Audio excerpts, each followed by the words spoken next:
Arestado ang isang mag-live-in partner at 5 pang kasamahan matapos mahuli sa aktong possession at matagumpay na bypass operation na isinagawa ng Dagupan City Police Office sa pamumuno ni Police Lieutenant Colonel Lawrence Kit D. Calob, Officer in Charge, katuwang ang Philippine Drug Enforcement Agency ng Regional Office 1.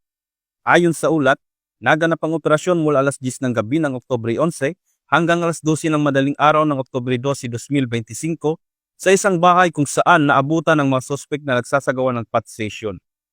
Kinilala ang mga pangunahing sospek sa mga alias na Buyong at Neneng na mag-live-in partner kasama ang 5 pang kasamahan na pawang residente rin ng sabing lungsod.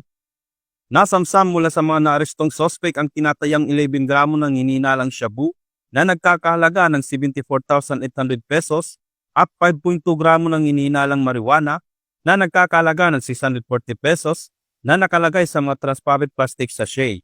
Na-recover din ang iba't ibang drug paraphernalia at bypass money na ginamit sa operasyon.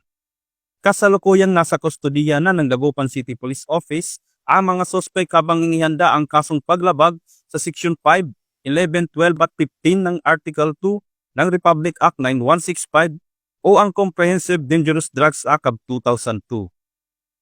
Mula dito sa Ilocos Region, ako ang inyong PNN correspondent, Police Staff Sergeant Jandel Supremo, alagad ng batas, taga-taguyod ng Balitang Pulis.